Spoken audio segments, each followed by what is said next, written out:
Hello বন্ধুরা, কেমন আছো তোমরা সবাই? আশা করছি ভালো আছো, সুস্থ আছো। আমিও খুব ভালো আছি। তো দেখো, আজ সকালবেলা ঘুম থেকে উঠেই না মাথাটা গরম হয়ে গেছে। কি না বরমশাইয়ের খেতে ইচ্ছে করেছে চুনো মাছ, তাই সে বাজার থেকে নিয়ে চলে এসছে মোরলা মাছ।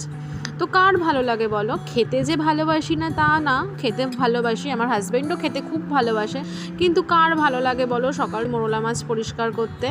অগত্যা নিয়ে চলে এসছে, রান্না করতেই হবে। তাই দেখো, ভালো মোরলা মাছগুলো কেটে ধুয়ে নিয়েছি। খুব ভালো করে ধুয়ে নেবে, মোরলা মাছের মাথায় কিন্তু অনেকটা পরিমাণে বালি থাকে।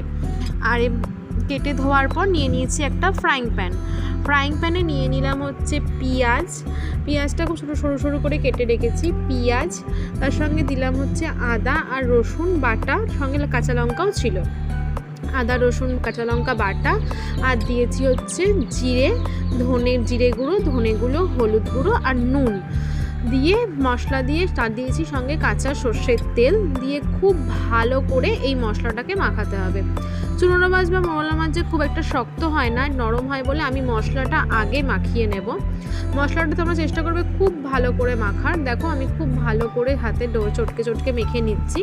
তোমরাও চেষ্টা করবে এরকম করেই মশলাটাকে মাখার। তো দেখো, আমি মশলাটাকে খুব ভালো করে মেখে নিচ্ছি।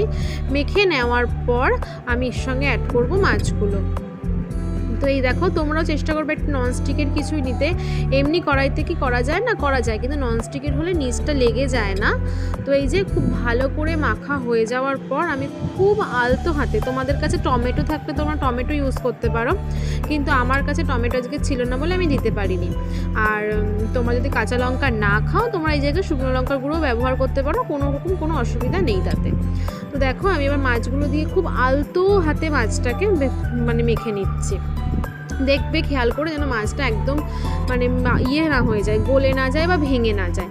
খুব ভালো করে এবার মাছগুলোকে মেখে আমি খুব সামান্য পরিমাণে একটু ওই হাত ধুয়ে মশলা ধোয়া জল অ্যাড করবো। বা তোমরা যদি চাও জল না দিলেও হবে। তো আমি এবার খুব সামান্য পরিমাণে, দেখো খুব সামান্য পরিমাণে একটু জল অ্যাড করে দিলাম, দিয়ে আর কিচ্ছু মশলা যাবে না, কিচ্ছু না। তো আমরা এবার এটাকে কি করব, একটু ওপর দিয়ে কিছুটা পরিমাণে কাঁচা সর্ষের তেল ছড়িয়ে দিয়ে, সর্ষের তেল দিলে খুব সুন্দর একটা স্মেল আসে, তো ছড়িয়ে দিয়ে গ্যাসে বসিয়ে দেবো। রান্নাটা খুব সোজা, খুব তাড়াতাড়ি হয়, কিন্তু প্রবলেম হচ্ছে কিন্তু মাছটা ধুতে খুব সময় লাগে, এটাই যা প্রবলেম, আর কিছুই না। এই যে গ্যাসে বসিয়ে ঢাকা দিয়ে দিলাম। ঢাকা দেওয়ার পর এই দেখতেই পাচ্ছ ফুটে উঠেছে। ফুটে উঠলে আমি আবার ঢাকা দিয়ে গ্যাসের ফ্লেমটা একদম কমিয়ে এবার আস্তে আস্তে নিভু আছে সিদ্ধ করে নেব। দেখতেই পাচ্ছ প্রায় মিনিট 10 পর মাছটা পুরোপুরি সিদ্ধ হয়ে গেছে, কিন্তু জলটা আমি পুরোপুরি টানিয়ে নেব, একদম শুকনো শুকনো হবে রান্নাটা। তাই আমি এর মধ্যে দিয়ে দিলাম হচ্ছে ধনেপাতা।